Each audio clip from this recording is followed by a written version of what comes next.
आणि प्रमोद चौधरी फाउंडेशनने आपल्याला अर्थसहाय्य केलंय. हा आता प्रकल्प अंतिम टप्प्यावर आलाय आणि हा प्रकल्प करत असताना म्हणजे काय योगदान दिलं हे बघत असताना आपल्या असं लक्षात आलं की मिळून साऱ्या जणींनी या तिन्ही चारी क्षेत्रामध्ये खूप मोठं योगदान केलंय आणि हे खरं म्हणजे मासिक नाही, ही तर चळवळच आहे.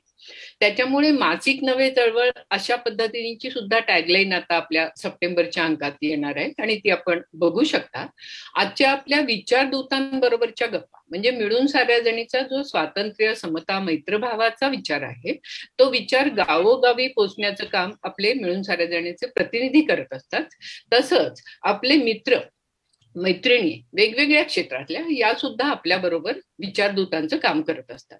आजच्या विचारदूतांमध्ये आपले मित्रच आहेत चळवळीतले बिंदू माधव खिरे, हे आपल्या बरोबर गप्पा मारणार आहेत आणि त्यांना बोलतं करणार आहे मिळून साऱ्या जणीचे सन्माननीय सल्लागार जमीर कांबळे सर. जमीर कांबळे सर यांची ओळख सांगायची म्हणजे ते नाटककार आहेत, लेखक आहेत, ते प्राध्यापक आहेत, जर्मन शिकवतात ते आणि ते अतिशय संवेदनशील असे कार्यकर्ता पण आहेत. त्याच्यामुळे मी आता जमीर कांबळे सरांना विनंती करते की त्यांनी गप्पांना सुरुवात करावी. जमीर. धन्यवाद गीताली. आज मिळून साऱ्या जणी आणि चांगुलपणाची चळवळ यांच्या कोलॅबोरेशन मध्ये घडणाऱ्या आजच्या मुलाखतीमध्ये आपण बिंदू माधव खिरे यांच्याशी गप्पा मारणार आहोत आणि त्याचा मला अत्यंत आनंद होतोय.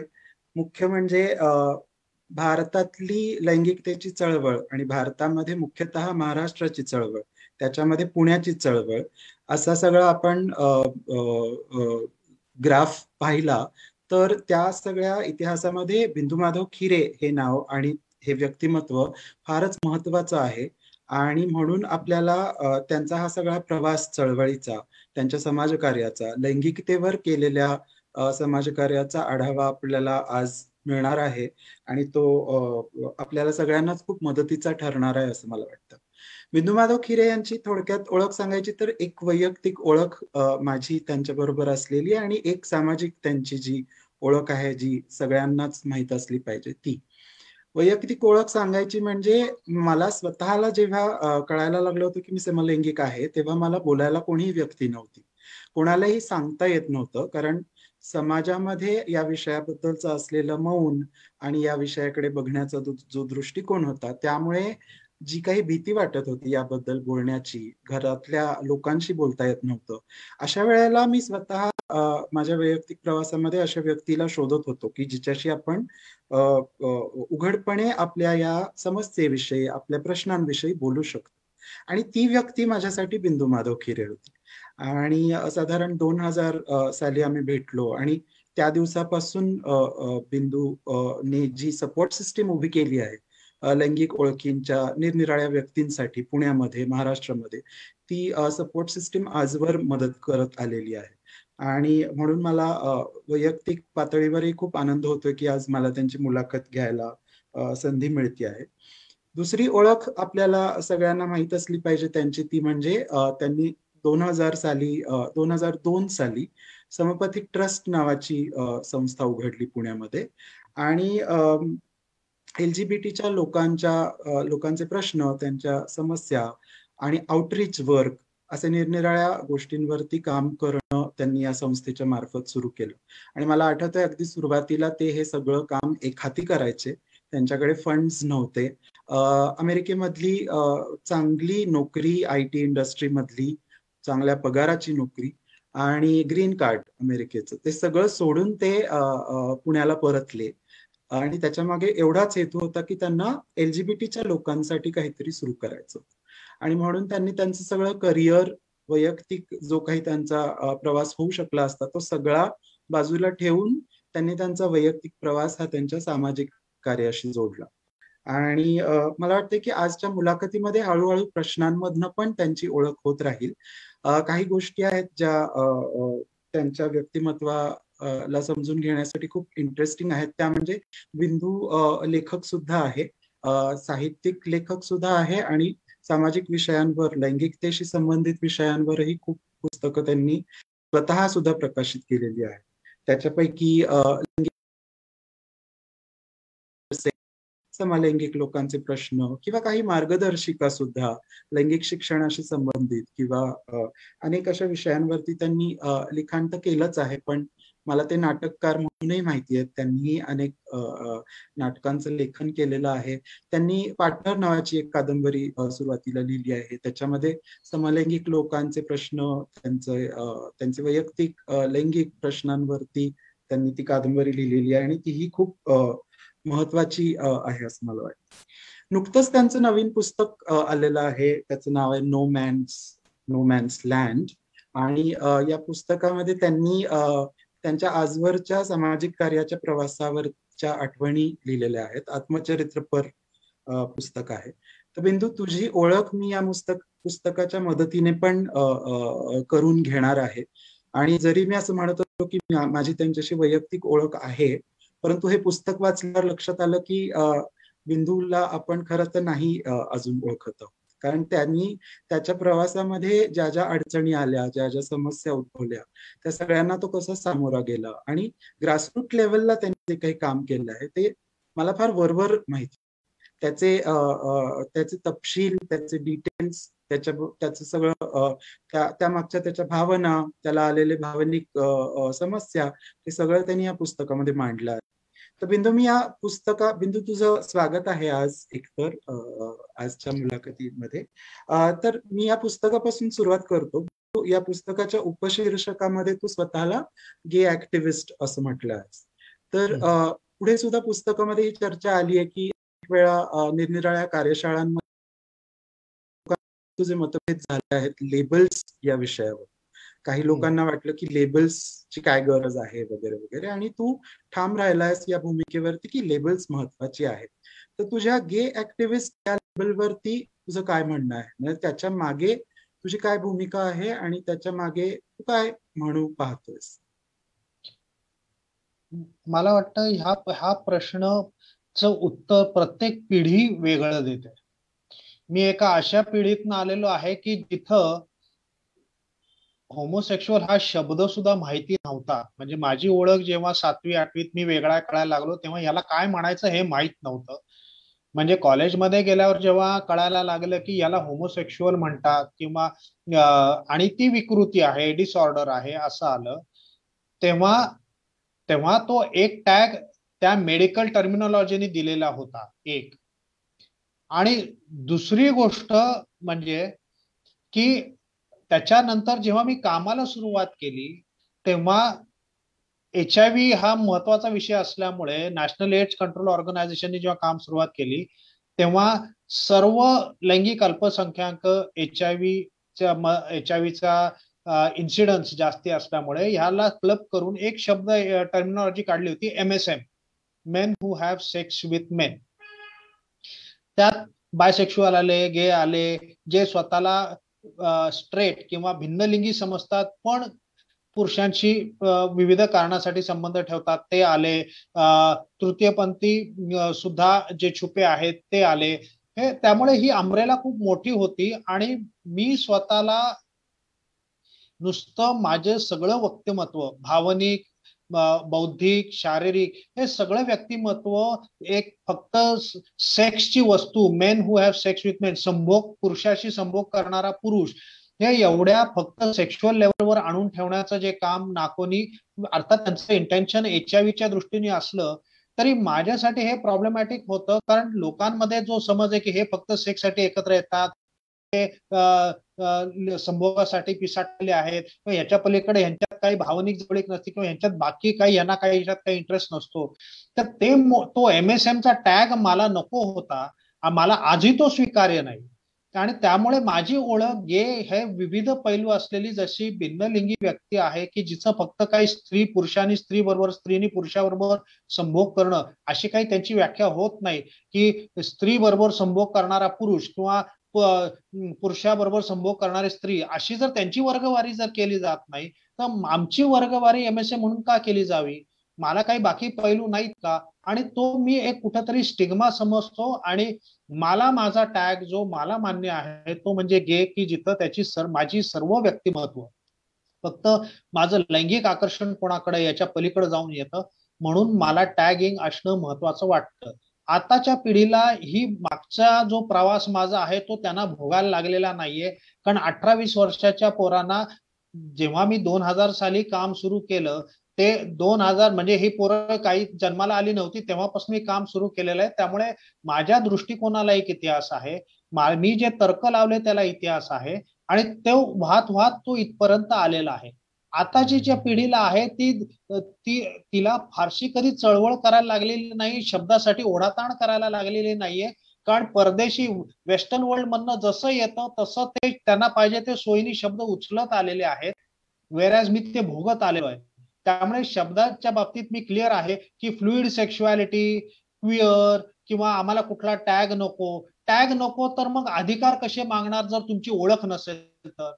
मी गे आहे हा जेव्हा टॅग लावतो तेव्हा त्याच्याबद्दल माझ्याबद्दल एक चौकट डोळ्यासमोर येते. त्या चौकटी बरोबर माझ्या गरजा समोर येतात, माझ्या भावना समोर येतात, आणि मग यातनं माझे जे अधिकार आणि जबाबदारी आहेत त्या अधिकारांना हा समाज का पुढे ठेवत नाही, का मान्य करत नाही, का अमान्य करतो, संविधानाच्या चौकटीत बसतं का नाही, हे सगळे प्रश्न समोर घेऊन मला समाजासमोर जाता येतं.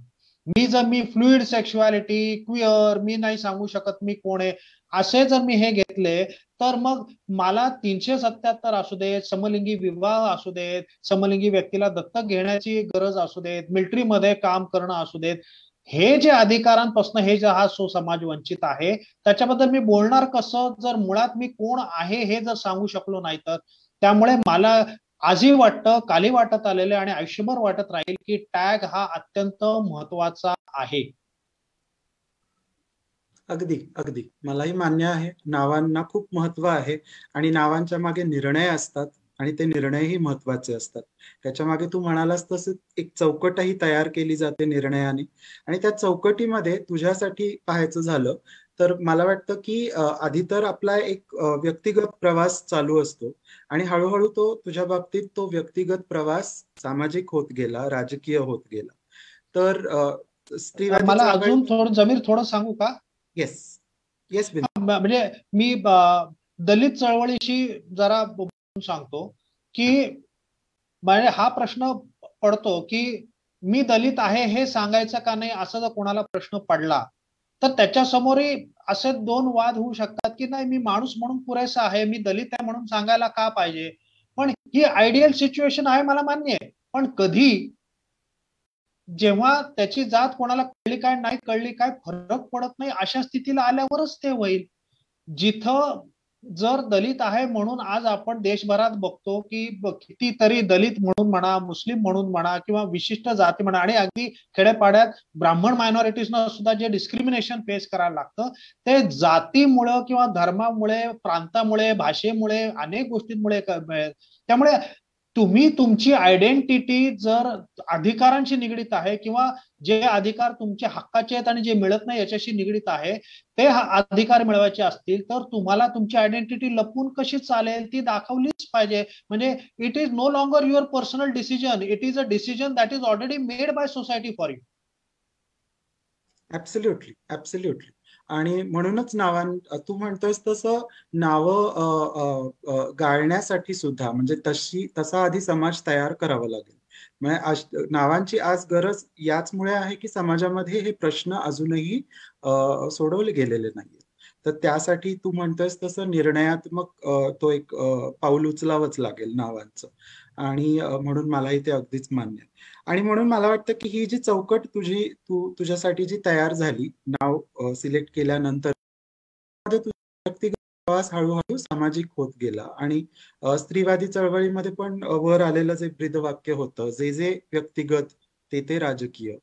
तर तुझ्या प्रवासाकडे बघायला आपण लागलो तर तू आम्हाला सांगशील का की तुझा व्यक्तिगत प्रवास हा हळूहळू कसा सामाजिक आणि मग राजकीय होत गेला? कारण ऍक्टिव्हिस्ट या शब्दामध्ये एक राजकीय भूमिका सुद्धा आहे म्हणून. हो, हे खरं आहे. माझा US मधला प्रवास हा सगळा पर्सनल होता सुरुवातीचा, की जिथं मला त्रिकोण सारखी संस्थेकडे मी गेलो, माझं लग्न झालं होतं जे टिकलं नाही, त्याचं गिल्ट खूप होतं, होमोफोबिया खूप होता. म्हणजे मी स्वतःचा खूप द्वेष करायचो की हे अनैसर्गिक आहे, चुकीचं आहे म्हणून. मी अत्यंत सनातनी कन्झर्वेटिव्ह रिलिजियस बॅकग्राऊंड मधून आलेलो आहे, त्यामुळे त्याचेही संस्कार होते. हे मोडून काढताना त्रिकोणनी खूप मदत केली, की त्रिकोणची जी ऑर्गनायझेशन होती तिथली, की साऊथ ईस्ट एशियन म्हणजे इंडियन लोकांनी तिथं, अशोक आणि अरविंद दोघंही IITचे स्टुडंट्स, त्यांनी तिथं सुरू केलेली, ते जवळपास अनेक दशक एकत्र राहत आहे. तर त्यांच्याकडे जाऊन तिथं त्यांचं त्रिकोणचं क्वार्टरली मॅगझिन होतं, तिथं व्हॉलंटिअर व्हायला लागलो मी, आणि त्यांच्याशी व्हॉलंटिअर करून ते मासिकात साठी काम करताना इतरांची मैत्री करून बोलून हळूहळू माझ्याबद्दलचे द्वेष, गैरसमज या विषयावरचे कमी होत गेले आणि मी स्वतःला स्वीकारायला लागलो. हा प्रवास जसा होत गेला आणि मी स्वतःला स्वीकारलं, तोपर्यंत मी त्रिकोणचा असिस्टंट पब्लिशर आणि मग 1999 साली मी पब्लिशर त्याचा झालो होतो. भीत झालो होतो की तेव्हा मी आउट नव्हतो, माझं नाव कोणाला कळेल का, ही भीती होती. पण 98-99 च्या दरम्यान मी 3 प्राईड परेड्स तिकडच्या अटेंड केल्या, सॅन फ्रान्सिस्कोच्या 2 वेळा आणि एक सॅन होजेच्या. आणि ह्या प्राईड परेड जेव्हा मी अटेंड केल्या, मला वाटतं तिथून माझा खरा कल सामाजिक आणि राजकीय कडे वळला असं म्हणायला हरकत नाही, की तोपर्यंत मी व्यक्ती चौकटीचा, मी घरच्या आउट झाल्यावर काय होईल, मग पुढं काय करायचं, घरच्यांनी मान्य नाही केलं तर काय करायचं, हे स्वतःच्या चौकटीत गुंतलो होतो. पण ते भव्य स्वरूप ह्या प्राईड्सचं पाहून माझ्या लक्षात आलं की ही चळवळ म्हणून आपला ह्याच्यात काय सहभाग असला पाहिजे, कारण त्या चळवळीतूनच मी तिथवर आलो होतो. त्यामुळे मला वाटतं त्या सॅन फ्रान्सिस्कोची प्राईड परेड पहिली जी होती ती मला म्हणता येईल की हो, तिथं माझा रस्ता बदलला नाही, पण तो जास्ती माझा दृष्टिकोन विस्तारित झाला. अगदी अगदी तो जास्त व्यापक झाला त्या घडीला. आणि मग तो हा निर्णय घेण्याच्या पातळीवरती व्यापक झाला, परंतु मग त्याला ऍक्च्युअल वास्तवामध्ये उतरवण्यासाठी तू काय काय केलंस त्याच्या पुढे, त्याच्याबद्दल थोडक्यात सांगशील? अमेरिकेमध्ये तुला ही जी अनुभूती आली त्याचं पुढे तू काय केलंस? ऍक्च्युली त्याचा मेन प्रॉब्लेम होता की मी ग्रीन कार्डला फाईल केलं होतं, ते मला विड्रॉ करायला मी सांगितलं की म्हणलं I don't want to continue the processing. आणि मी मग तिकडच्या माझ्या मॅनेजरना सांगितलं की मला परत इंडियाला, त्या कंपनीची ब्रांच शिप्सला अंधेरीला होती, त्यामुळे तिथं मला ट्रान्सफर करा म्हणजे मी इंडियात ऑब्विसली येईन म्हणून. तर ते व्हायला काही महिने लागले, पण घरच्यांनाही सांगितलं की मी आता घरी येतोय, आणि घरच्याही वाट बघत होते की आता 4.5 वर्ष झाली, अजून किती वर्ष राहणार आहेस. त्यामुळे I think they were also looking forward, म्हणजे त्याचं मागचे 2 वर्ष चाललं होतं की आता ये परत, झाली 2 वर्ष, पाहिलं जग सगळं, आता ये म्हणून. आणि आय वॉज ऑल्सो, म्हणजे आय वॉज इगर, आणि मला भीती वाटत होती कारण मी घरच्यांना गेल्यावर मला सांगायचं होतं मी कोण आहे. त्यामुळे ही भीती माझी, म्हणजे एक्साइटमेंट आणि फिअर असं दोन्ही होतं. घरी आल्यावर सांगितलं तेव्हा पुढचं वर्ष जरा बऱ्यापैकी वादळ होतच, कारण घरच्यांनी काही ते लगेच स्वीकारलं नव्हतं. वडील खूपच सनातनी आहेत त्या बाबतीत.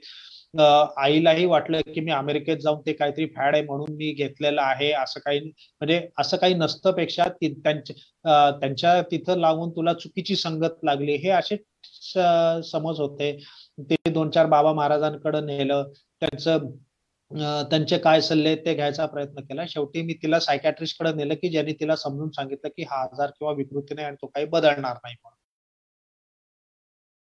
पॅरली मी 2000 साली पुण्यात सपोर्ट ग्रुप मीटिंग घ्यायला लागलो. म्हणजे मुंबईला मी काम करायचो आणि महिन्यातनं एकदा विकेंडला यायचो, तेव्हा मी सपोर्ट ग्रुप मीटिंग घ्यायचो. म्हणजे मला आठवतंय की एकदा पूरब हॉटेलला बसलोय, 1-2दा गुडलक चौकाच्या कॅफे आहे तिथं बसलोय. अशा विविध ठिकाणी आम्ही त्या मीटिंग घेतल्या. त्या काही फार यशस्वी झाल्या असं नाही, पण ती काहीतरी मला सुरुवात करायची होती, कारण मुंबईमध्ये गे बॉम्बे मीटिंग घेत होतं. हमसफर HIV वर, हमसफरचं ऑफिस होता, ट्रस्ट होता, काम करत होतं. आणि पुण्यात माझ्या माहितीत काही फारसं काही काम माझ्या कानावर तरी आलेलं नव्हतं. 1-2 संस्था काम करत होत्या कळलं, पण त्यांच्याशी मी जोडून घ्यायचा प्रयत्न केला, पण ते काही झालं नाही.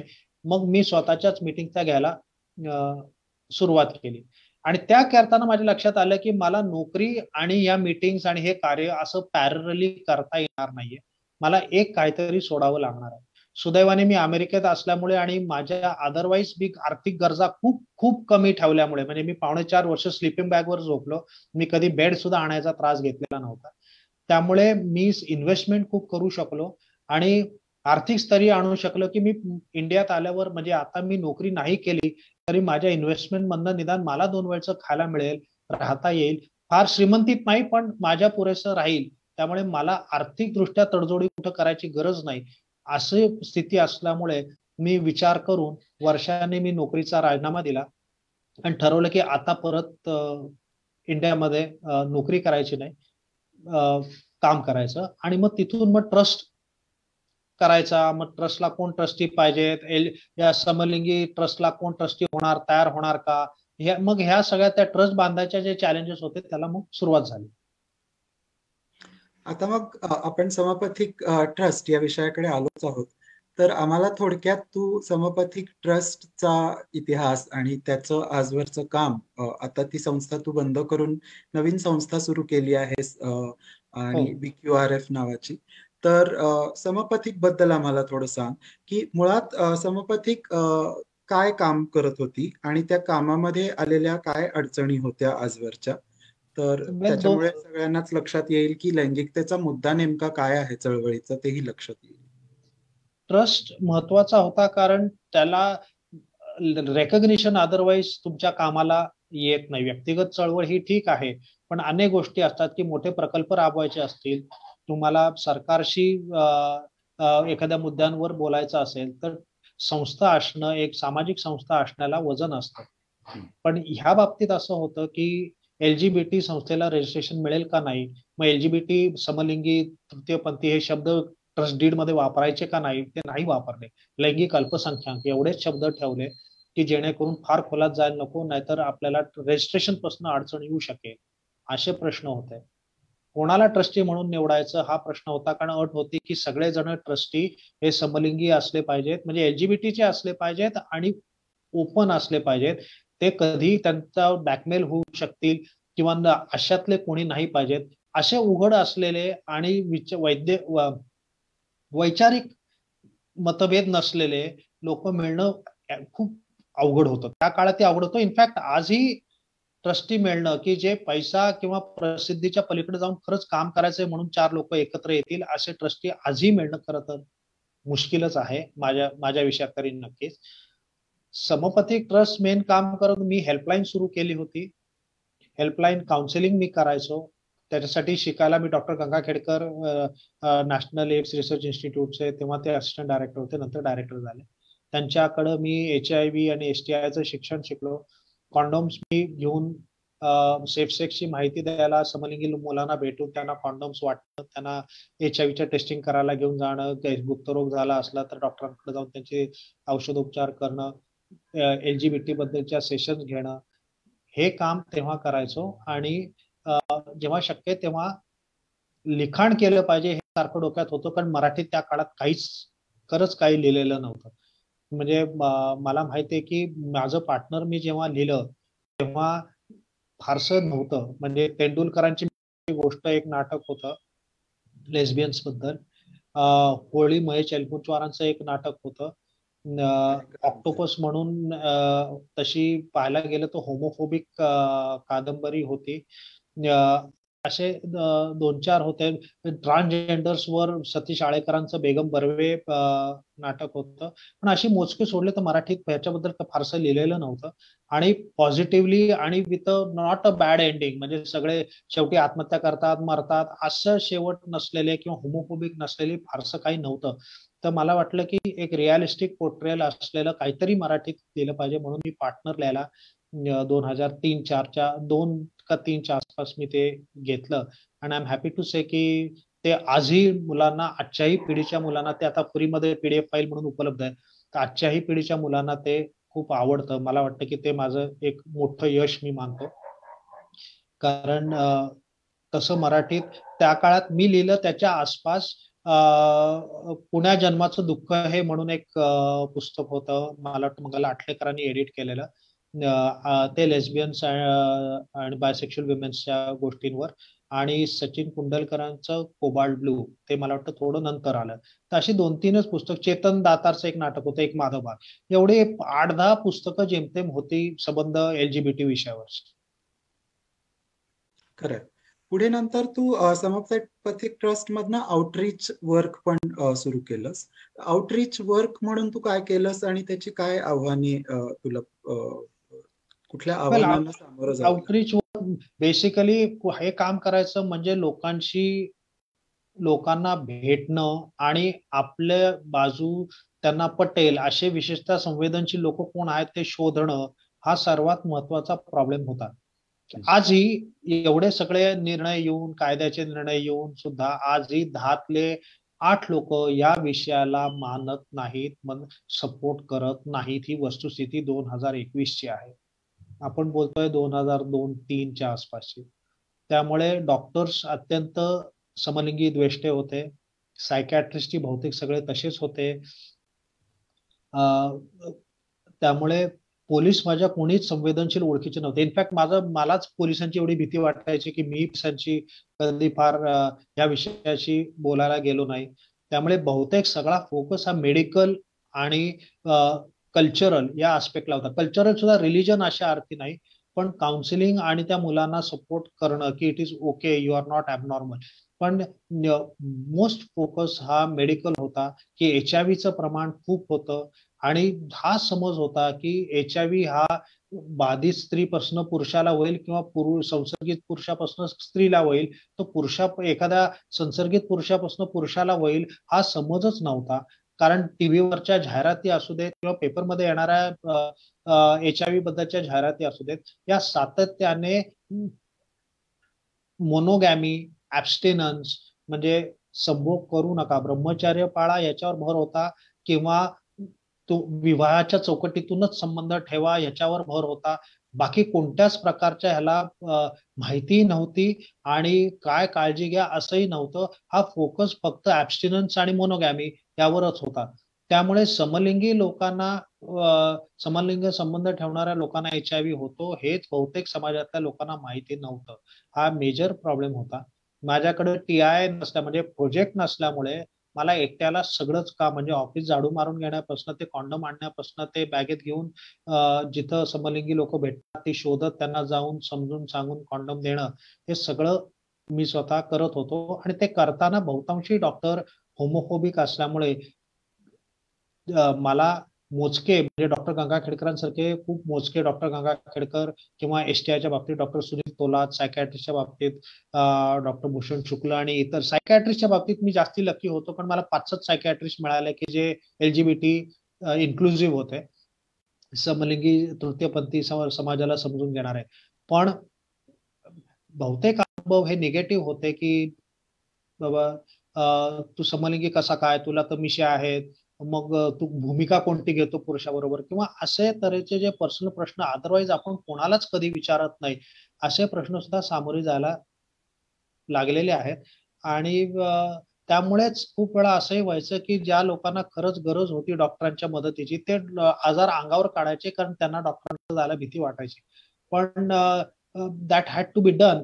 पण 2-4 लिंकेजेस करणं गरजेचं होतं, कारण लांबवरनं प्रवासावरनं आले तरी त्यांना एका संवेदनशील डॉक्टरकडनं ट्रीटमेंट, म्हणजे माझ्याकडं चाकण, मोशी, कुठून अगदी आज सुद्धा फोन करून विचारून मला हा गुप्तरोग झालेला आहे, कुठं औषधाला येऊ म्हणून विचारणार आहेत. कारण अजूनही डॉक्टरकडे जाऊन, कुठल्या तरी त्यांच्या माहितीच्या डॉक्टरकडे जाऊन कुठलाही भेदभाव न होता सेन्सिटिव्हली कोणीतरी त्यांच्या आजाराकडे बघेल, हा विश्वास आजही बहुतेक कम्युनिटीमध्ये मेंबर्समध्ये नाहीये.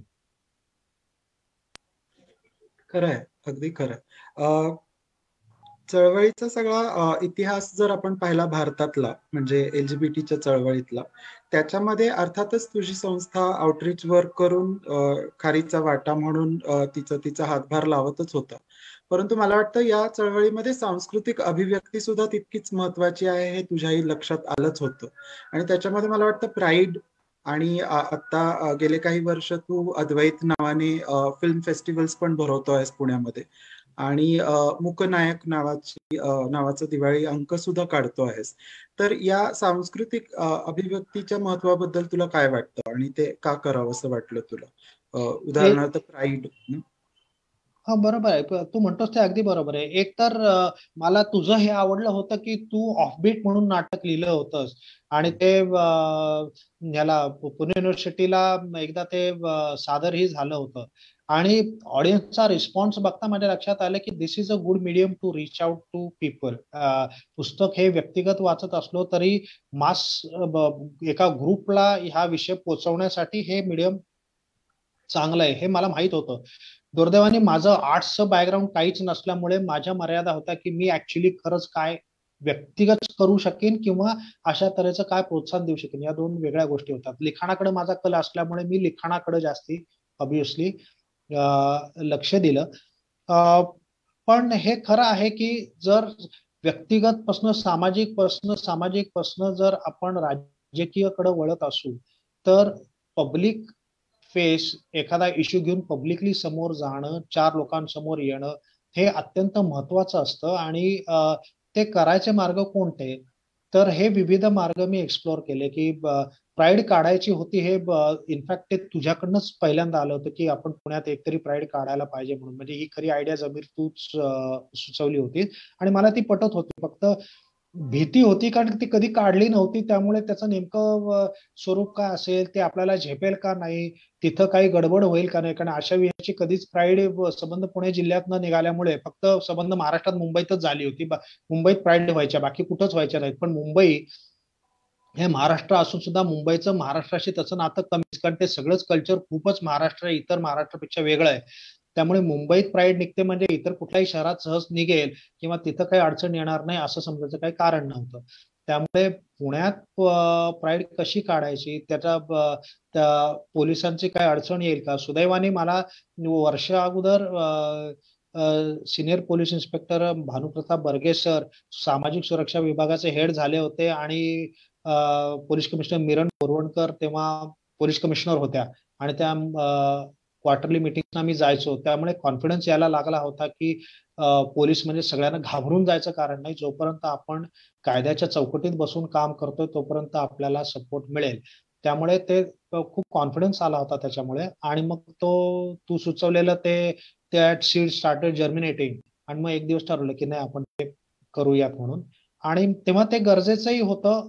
आजही ही गरजेची गोष्ट आहे. तिचं स्वरूप विद्रूप व्हायला लागलेलं असलं तरी सुद्धा मला वाटतं की प्राईड हे पब्लिकली सगळ्यांनी समूहानी एकत्र येणं आणि वर्षभर लपून राहिलेलं कॉलेजमधलं एखादं पोरग त्या दिवशी मास्क लावून का व्हायना, ते एक 15 मिनिटं का व्हायना आपल्या लोकांसमोर I am proud to be gay जेव्हा म्हणतं, गर्व से कहो के हम समलिंगी है, हे इट इज एनरिचिंग. म्हणजे it's a life altering experience. आणि अशी संधी प्रत्येक तरुण व्यक्तीला कुठलीही लैंगिकता असू दे त्यांची हे मिळणं खूप गरजेचं आहे. हे स्ट्रेट लोकांना कळत नाही कारण ते गृहीतच धरलेली असती त्यांची लैंगिकता, जेंडर. त्यामुळे त्यांना हा चालू काहीतरी टेक्निकल गोष्ट होती. तर त्यामुळे ते राजकीय आहे आणि राजकीय असलंच पाहिजे. आणि 377 ची चळवळ तेव्हा चालू असल्यामुळे तो कायदा बदलण्यासाठी प्राईड हे सातत्याने सांगत राहणं की बाबा 377 हे कलम तेव्हा 2008 सालचा हायकोर्टाचा निर्णय आपल्या बाजूने लागला होता आणि सुप्रीम कोर्टात ती केस पेंडिंग होती जेव्हा 2011ला पहिली प्राईड घेतली तेव्हा. त्यामुळे 377चा मुद्दा उचलून धरणं हाही राजकीय भाग एक अत्यंत महत्वाचा त्या प्राईडमध्ये होताच. म्हणजे प्रत्येक प्राईडला त्या घोषणा असायच्यात की 377 आता इरेलेव्हंट झालेलं आहे, ते बदललं पाहिजे म्हणून.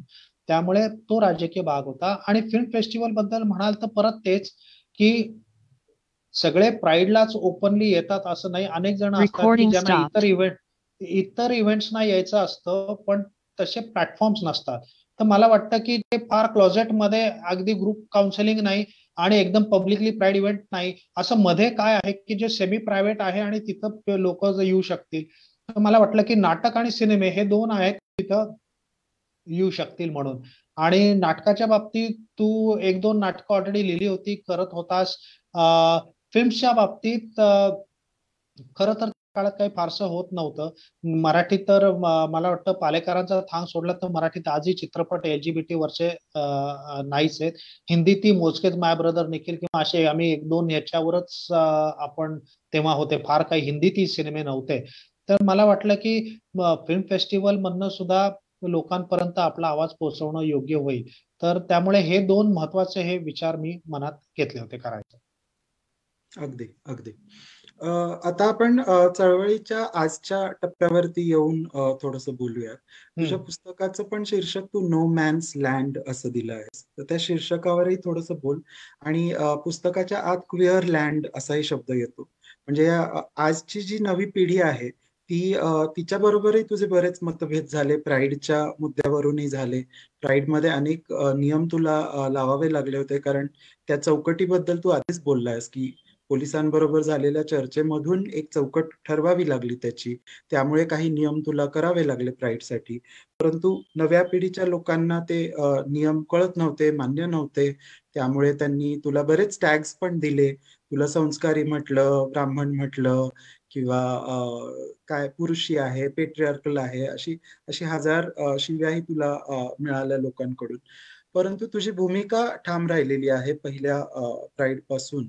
आणि त्या भूमिकेबद्दल थोडंसं सांगशील की हे जे क्विअर लँड आहे आजचं, त्याचं आणि चळवळीचं नातं ह्याच्यामध्ये तुला काय काय दरी दिसते?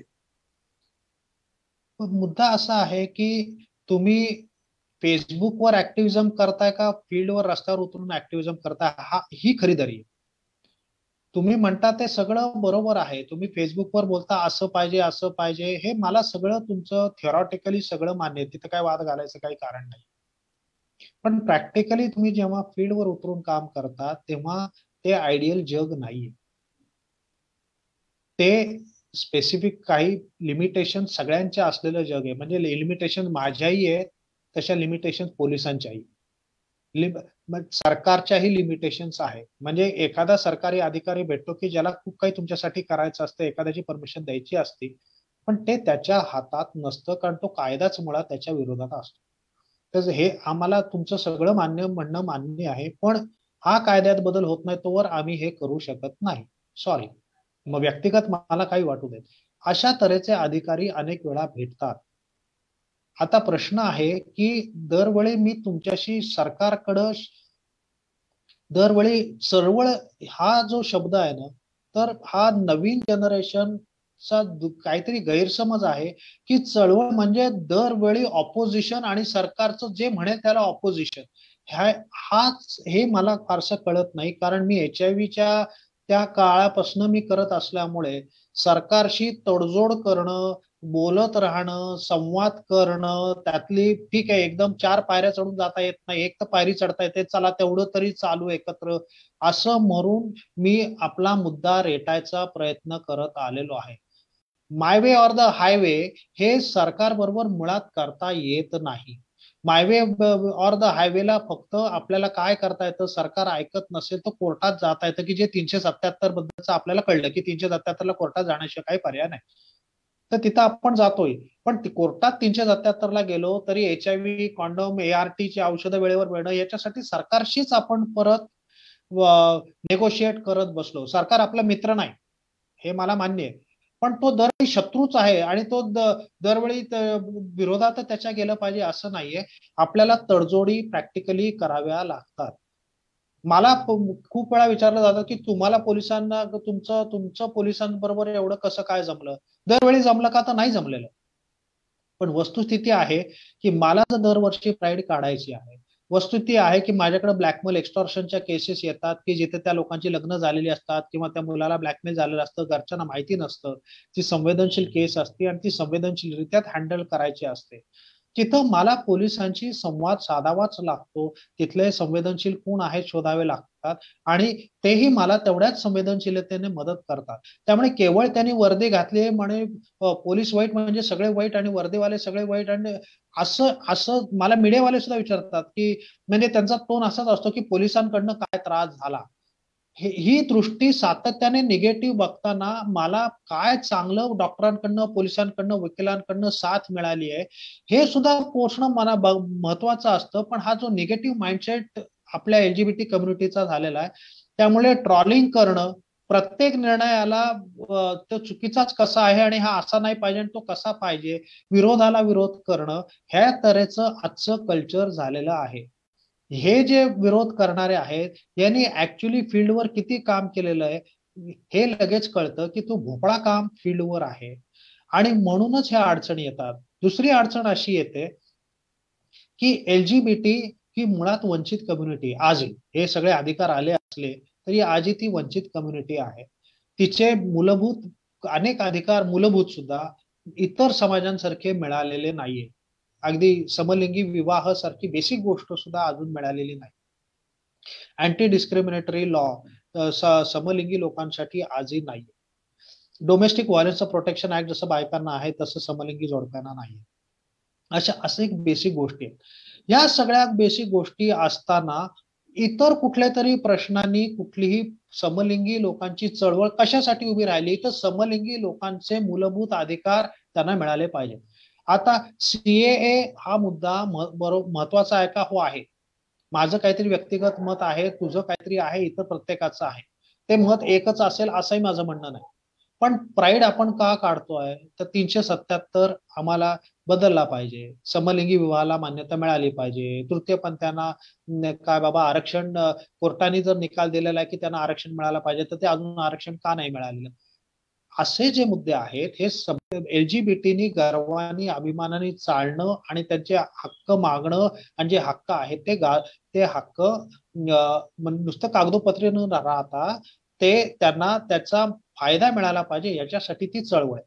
तिथं विषयांतर करून दुसराच कुठला तरी मुद्दा येऊन ती प्राईड हायजॅक करायला प्रयत्न करणं यांनी त्या प्राईडला गालबोट लागण्याची शक्यता असते. तो मुद्दा अमान्य आहे का? नाही, अजिबात नाही.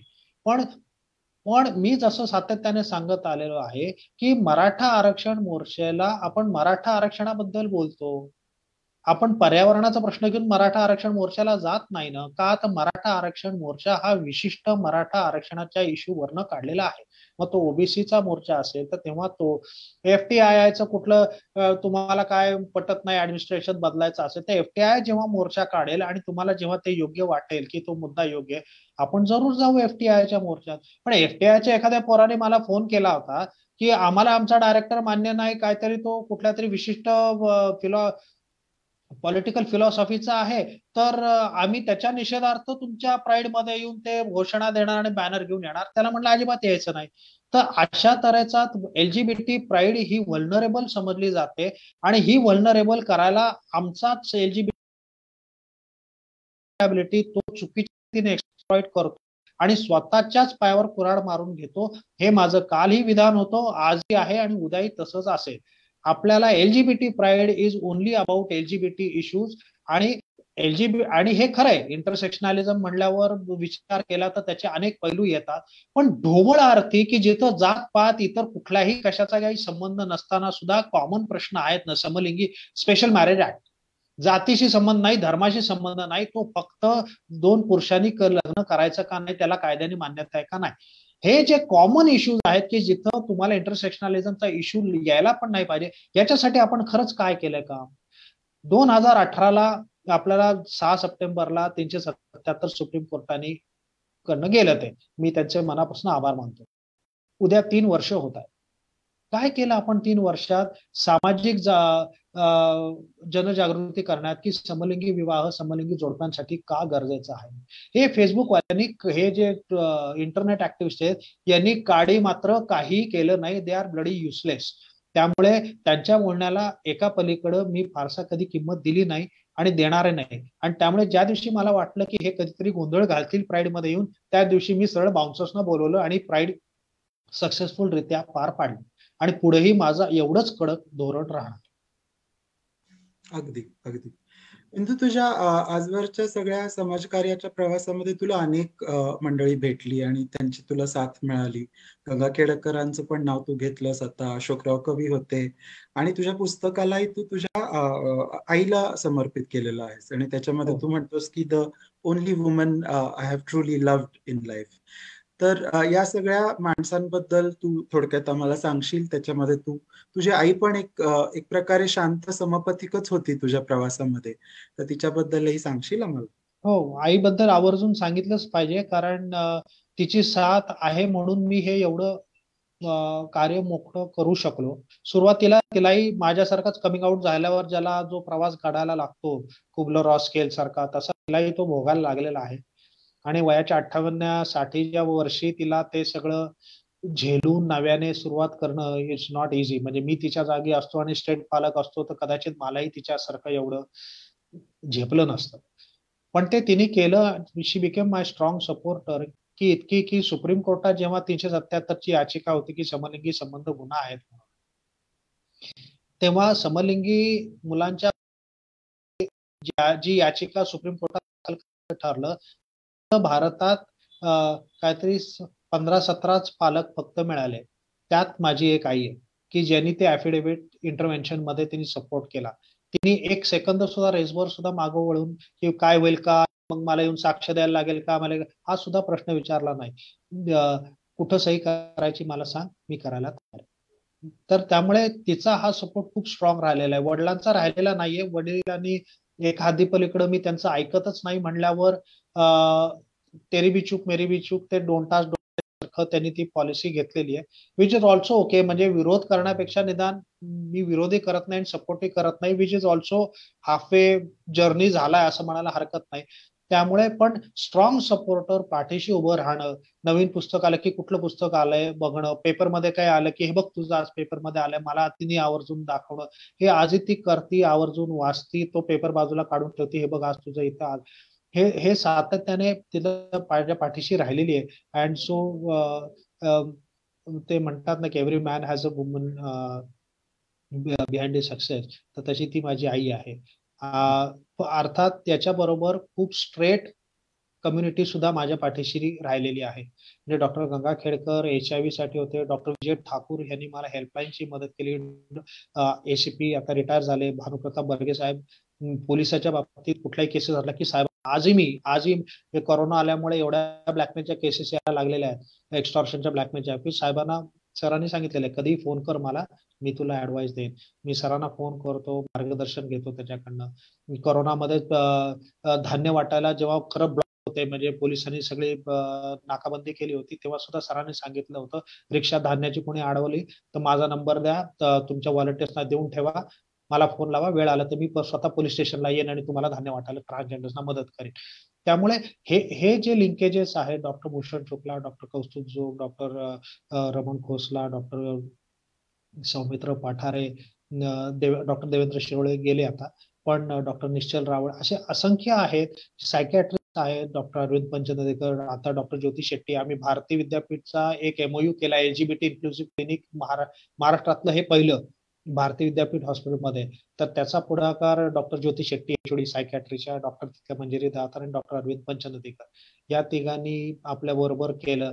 तर हे असं पोलीस, डॉक्टर, वकील आमचे doctor advocate Ashish Sonawane, advocate Santosh Lonkar, ex vice principal ILS law कॉलेजच्या डॉक्टर जया सागडे, ह्या असे असंख्य लोक बरोबर उभं राहिलेले आहेत, स्ट्रेट कम्युनिटीचे राहिलेले आहेत, म्हणून ते काम होऊ शकलं. डॉक्टर हेमंत आपटे रिसर्चच्या बाबतीत, डॉक्टर हेमंत आपटे अँथ्रोपॉलॉजीचे, असे विविध फील्ड्स मधले बरोबर राहिलेत म्हणून ते काम होऊ शकलं. त्यामुळे अँड दॅट इज सरप्राइझिंग, कारण मला वाटलं होतं की स्ट्रेट कम्युनिटीकडनं किती विरोध होईल, पण जसं मी इंटरॅक्ट करायला लागलो तर मी पुणेकर आहे याचा मला अभिमानाला अनेक कारण आहेत. त्यातलं हा एक महत्वाचं आहे की इथल्या स्ट्रेट कम्युनिटीने मला खूप खूप खूप सपोर्ट केलेला आहे, वाकडी करून सपोर्ट केलेला आहे. काउन्सिलर्स मध्ये सुनीता वाई आहेत, मेघना मराठे आहेत, NGOज वाले तथापि ट्रस्ट आहे, मासूम आहे, नारी समता मंच होतं, विद्याताईंसारख्या होत्या, गीताताईंसारख्या आहेत, अशा असंख्य NGOज कडनं, CYD आहे, CFAR आहे, की ज्या NGOजच्या लोकांनीही त्यांच्या कार्यशाळांना बोलवलेलं आहे, त्यांनी तो विषय समजून घेतलेला आहे, त्यांच्या लोकांना शिकवायला सांगायला सांगितलेलं आहे. नंदिता अंबिके, तेजस्वी सेवेकरी, अशी याद काढायला गेलो तर आपलं सगळं सेशन त्याच्यातच जाईल. पण सांगायचा महत्वाचा मुद्दा की ह्या सगळ्यांचा पाठिंबा होता म्हणून मी इथवर येऊ शकलो. हे कुठलंच काम असं एकट्या दुकट्याचं नक्कीच नाहीये. अगदी. आणि तुझ्या त्या शेवटच्या शब्दाकडेच मी पुन्हा वळणार आहे. ऍक्टिव्हिस्टला कितीही सपोर्ट सिस्टीम असली, तो माणसं जोडतो, समाजकार्य चालू ठेवतो, अनेक आव्हानं पेलतो, परंतु वैयक्तिक पातळीवर सुद्धा त्याला मानसिक त्रासही होतात. अनेक त्रास होतात आणि प्रत्येक जण आपापला मार्ग शोधतो की हे मानसिक त्रास कसे आपण सोडवायचे, कसे त्याच्यातून कसं बाहेर यायचं. आणि तुझ्या पुस्तकातही तू तुझ्या ट्रेकिंगच्या सवयीबद्दल बोलला आहेस आणि बऱ्याचदा याचा पण उल्लेख झालाय की तुला वैयक्तिक पातळीवर सुद्धा खूप वेळा डिप्रेशनला सामोरं जावं लागलं हे समाजकार्य करताना. त्याच्याबद्दल थोडक्यात सांगशील? मला 2 मानसिक आजार आहेत, एक डिप्रेशन आणि दुसरं ओसीडी, ऑब्सेसिव्ह कंपल्सिव्ह डिसऑर्डर. तर ओसीडी हे माइल्ड लेवलवर कायम असतं, त्यामुळे फार ते अग्रावेट झाल्याशिवाय काही मला औषधं घ्यायला लागत नाही. डिप्रेशन मात्र कमी जास्ती असलं तर जास्ती झालं तर मला औषधं घ्यायला लागतात. आता ते डिप्रेशन का आहे, तर त्याला अनेक कारणं आहेत. तर एक तर ऑब्व्हियसली मला जोडीदार नसल्यामुळे एकटेपणाचं येणारं डिप्रेशन हा एक मुद्दा आहे. तो नाकारायचं काही कारण नाही. पण त्याला दुसरं एक महत्वाचं कारण आहे की ते म्हणजे मी ज्या स्वरूपाचं काम करतो तिथं अपयश येण्याची शक्यता खूप असते. म्हणजे आपण ज्याला काउन्सिलिंग करतोय त्या एखाद्या व्यक्तीने आत्महत्या करणं, एखादा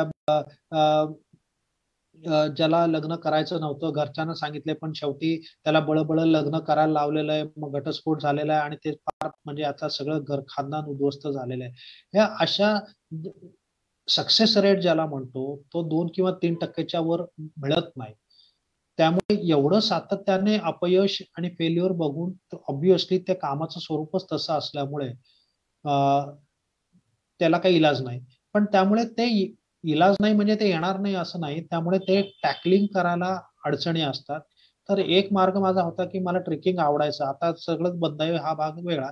पण ट्रेकिंगमुळे जाऊन फिजिकली एक्झॉस्ट होऊन ऑफिसपासनं सगळ्यांपासून दूर जाणं हा एक मार्ग माझ्यासाठी बरा होता. तो कधी-कधी काम करायचा. आणि दुसरा होता तो म्हणजे मधून-अधून नाही, दर 6 महिन्यांनी एक 3-4 दिवस आईबरोबर कोकणात जायचं. कोकणाच्या समुद्रकिनारी जरा कोकणातला एखादा रिजन बघायचा. आणि हे 2 माझे डिप्रेशन कोपिंग मेकॅनिझम्स होते. आणि तिसरा एक आहे की जो कन्सिस्टंटली कधी-कधी करता येतो आणि जो मला खूप फायद्याचा पडलाय ते म्हणजे लिखाण. मला असं प्रामाणिकपणे वाटतं की एल-जी-बी-टी कम्युनिटीला जनरली इतरांपेक्षा तुलनेत जास्त वेळा डिप्रेशन येण्याची शक्यता असते. विशेषतः कारण इतरांपेक्षा चॅलेंजेस आयुष्याचे जरा जास्त आहेत. तर लिखाण जसं मला आवडतं आणि तो माझा हॉबी आहे, छंद आहे आणि मला वाटतं तो माझा एक महत्वाचा कामाचा भाग आहे. तसं एल-जी-बी-टीनी लिखाणच पाहिजे असं नाही, पण कुठला तरी एक छंद लाँग टर्मसाठी ठेवणं गरजेचं आहे. तुम्हाला जर डिप्रेशन यायला नको असेल किंवा ते कंट्रोलमध्ये ठेवायचं असेल, तर इट इज एक्स्ट्रीमली इम्पॉर्टंट की तुम्ही 20-30 वर्ष कुठली तरी हॉबी जोपासा, की ज्यात तुम्हाला आनंद आहे. मग बाकी आयुष्यात कुठं यश येईल, अपयश येईल माहीत नाही. आपल्या हातात अनेक गोष्टी नसतात. पण तो छंद आपलं डोकं जरा ताळ्यावर ठेवायला नक्कीच मदत करेल. अगदी. आता मी एक मुलाखतीच्या शेवटचा तुला एक प्रश्न विचारतो. कारण आपली वेळ पण आता मला वाटतं संपत आलेली आहे. शेवटचा प्रश्न भविष्याबद्दलचा आहे. म्हणजे चळवळीच्या भविष्याबद्दलचा पण आहे. कारण अनेक लोकांना आता वाटतं की सेक्शन 377 गेलं, आता काय उरलं तुमच्यासाठी? आता कशाला ओरडून तुम्ही पुन्हा चळवळ खेळताय? तर तो एक मुद्दा आहे. दुसरा, युटोपिया हा शब्द आपण बऱ्याचदा गप्पा मारतानाही आपण बोललो की क्विअर लोकांचा या चळवळीचा युटोपिया काय आहे तुझ्यासाठी? आणि त्याच्यासाठी तू स्वतःच भविष्य आता कसं पाहतोस? कारण आता तू BQRF नावाची संस्था पण उघडली आहेस. कधीतरी तुम्हाला हेही म्हणालायस की आता तू तुझा मोर्चा सगळा ग्रामीण भागांकडे वळवतो आहेस. ते या सगळ्यांबद्दल सांगशील? मी समपत्ती ट्रस्ट होते ती बंद करून बिंदू क्वेअर राईट्स फाउंडेशन हे प्रायव्हेट फाउंडेशन म्हणजे कंपनी अंडर सेक्शन 8 फॉर्म केलेली आहे. मी आणि टिनेश चोपडे त्याचे डायरेक्टर आहोत. 377 गेलं म्हणजे सगळं संपलं नाही. इनफॅक्ट 377 गेलं म्हणजे आमच्यावर जो स्टिग्मा होता म्हणजे निगेटिव्ह होतं ते गेलं, पण आम्ही झिरोला आहोत, पॉझिटिव्ह नाही आहोत. म्हणजे भिन्नलिंगी समाजाला जे अधिकार आहेत ते जेव्हा आम्हाला मिळतील तेव्हा आम्ही म्हणू की आम्ही त्या समाजाच्या बरोबर आलोय म्हणून. तसं आहे का? नाही. 20-20 वर्ष एकत्र जोडप्याने राहिलं, 2 पुरुषांनी किंवा 2 स्त्रियांनी, त्यांना लग्न करता येतं का? नाही. त्यांना त्यांना एक गेला तर दुसऱ्याला ऑटोमॅटिकली वारसा हक्क मिळतो का? नाही. त्यांना मूल दत्तक घेता येते का? नाही. एखाद्याला जरी स्किल्स असतील, मिलिटरीमध्ये सिलेक्शन झालं, तर मिलिटरी समलिंगी पुरुषांना अलाव करेल का? नाही. अमेरिकेत करते, ब्रिटनमध्ये करते, ऑस्ट्रेलियात होते, पण इंडियात होतं का? नाही. तर हे अधिकार जे आहे हे मिळवणं गरजेचं आहे, कारण प्रत्येकाला अनेकाला कुटुंब हवं असतं. ज्याचे त्याचे दोन गोष्टी, एक तर कुटुंब लागतं आणि दुसरी गोष्ट तुम्हाला जी आवड आहे ती आवड करायचं, ती जोपासण्याचं वातावरण आणि संधी मिळणं असतं. या दोन गोष्टींसाठी जोपर्यंत झटायला लागतं तोपर्यंत ही चळवळ चालू राहिली पाहिजे, या प्रामाणिक मताचा मी आहे. त्यामुळे समलिंगी विवाह हा पुढचा टप्पा आहे. हिंदू मॅरेज ऍक्ट बदलला पाहिजे का, हे बदलला पाहिजे का, याच्यापेक्षा निदान सुरुवात स्पेशल मॅरेज ऍक्ट बदलून तरी ती सुरुवात झाली पाहिजे, या मताचा मी आहे. त्यामुळे ही राष्ट्रीय चळवळीच्या स्वरूपात या लेवलला चालेल. पण राज्यापुरतं बघता मला वाटतं, मी जरा स्पष्ट बोलतो, की मी पुणे मुंबईची जी LGBT कम्युनिटी आहे यांच्या बरोबर काम करून मला आता कंटाळ आलेला आहे. त्यांना माझ्या कामाची किंमत नाही असं माझं प्रामाणिक मत आहे. त्यांना कशाचीच किंमत नाही असंही माझं प्रामाणिक मत आहे. त्याचबरोबर हे तितकंच सत्य आहे की आपण जरी युटोपिया हा शब्द वापरत असलो आणि पुण्या मुंबईच्या लोकांना पार्टी आणि ड्रग कल्चरमध्ये युटोपिया दिसतही असेल, पण आज पुण्यापासून 50 किलोमीटर जरी तुम्ही कुठं गेलात तरी पुण्यात मुंबईत LGBT जी 20 वर्षापूर्वीची स्थिती होती तीच आज तुम्ही उस्मानाबादला जा, बीडला जा, नंदुरबारला जा, धुळेला जा, जळगावला जा, तीच मोरॉरलेस तशीच आहे. त्यामुळे हे खरं आहे की लैंगिकतेचे प्रश्न शहरातनं सुरू करायला लागतात काम करायला, कारण तसं वातावरणही लागतं. पण आता 377चा टप्पा गेल्यानंतर हे गरजेचं आहे की जिल्हा पातळीवर काम करणं. आणि म्हणूनच बिंदू क्युअर राईट्स फाउंडेशननी मे 17ला अँटी होमोफोबिया डे आपण ज्याला म्हणतो त्या दिवशी महाराष्ट्र क्युअर नेटवर्कची स्थापना केली. म्हणजे हा प्रकल्प सुरू केला. त्याच्यावर पल्लव पाटणकर विशाल मुंबईचा, विशाल पिंजानी कोल्हापूरचा, निखिल समर्थ श्रीरामपूर अहमदनगरचा हे ऍडवायझरी बोर्डवर आहेत. मी स्वतः त्याचा CEO आहे. आणि जिल्हा पातळीवर डिस्ट्रिक्ट लेवल क्लस्टर्स उभे करणं, तिथल्या LGBT कम्युनिटीला आर्थिक आधार असू देत किंवा टेक्निकल सपोर्ट असू देत किंवा लिंकेजेस असू देत हे देणं आणि जिल्हा पातळीवर काम करणं हे माझे पुढचं कार्य राहील. मी मुंबईतलं कार्य 100% सगळं बंद केलेलं आहे. पुण्यातलं कार्य जवळपास 70-80% बंद केलेलं आहे. पुढचं कार्य माझं जास्ती करून फोकस राहील तो माझा जिल्हा पातळीवर हे लिंकेजेस सक्षम करणं, डिस्ट्रिक्ट लेवल क्लस्टर स्ट्रॉंग करणं. म्हणजे माझा ड्रीम प्रोजेक्ट हा महाराष्ट्र क्युअर नेटवर्क हा पुढे राहील. छान, खूपच. तुला त्याच्यासाठी खूपच काय म्हणूयात बेस्ट ऑफ लक. आणि आता मी सूत्र दीपा देशमुख यांच्याकडे सोपवतो. दीपा, काही प्रश्न आहेत, काही वाचकांचे काही प्रश्न. बिंदू, तुला मुलाखतीच्या शेवटी काही माहिती द्यायची आहे, संस्थेला कसं संपर्क साधायचा, गावातल्या लोकांना काही प्रश्न असतील तर?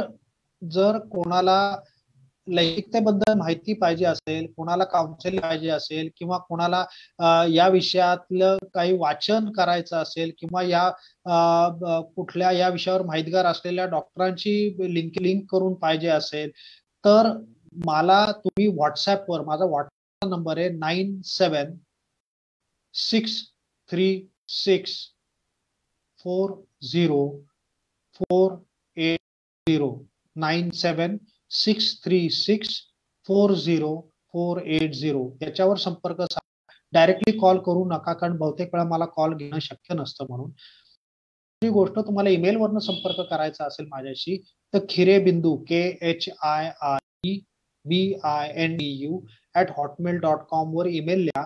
जेवढं शक्य लवकर शक्य आहे तेवढं मी तुम्हाला मदत करायला प्रयत्न करीन. पण 2-4 गोष्टी लक्षात ठेवा की मी आता डायरेक्टली सेशन्स घेत नाही. मी आता कॉर्पोरेटसाठी सेशन्स कुठल्या घेत नाही. रिसर्च सर्वे मध्ये मदत करत नाही. कॉलेजचे कुठले प्रोजेक्ट्स असतील, कुठं कॉलेजचं मॅगझिन असेल, काही असेल तर कुठल्याही मुलाखती देत नाही, पॅनल डिस्कशनला येत नाही. मला फक्त क्लायंट सेंटर्ड ज्या इश्यूज असतील की कोणाला कमिंग आउट व्हायचं म्हणजे घरच्यांना सांगायचं कसं सांगू, किंवा घरच्यांना सांगितलंय घरच्यांना झेपत नाही तर आई वडिलांना बोलायचं आहे, किंवा कुठला सायकॅट्रिस्ट सांगाल का की जे मला डिप्रेशनसाठी मी असं आहे, मला डिप्रेशनसाठी मदत औषधं पाहिजे तर जवळचा कोणी मिळून द्याल का, अशा ह्याच्यासाठी किंवा लिगल काही क्रायसिस असतील की बाबा मी समलिंगी लग्न झालं आणि मला आता घटस्फोट घ्यायचा आहे तर काय, तर अशा मार्गदर्शनासाठी मला कॉन्टॅक्ट करा. पण रिसर्च सर्वेज, मुलाखती, पॅनल डिस्कशन याच्यासाठी मी आता माझं काम बंद केलेलं आहे. थँक्यू. थँक्यू बिंदू.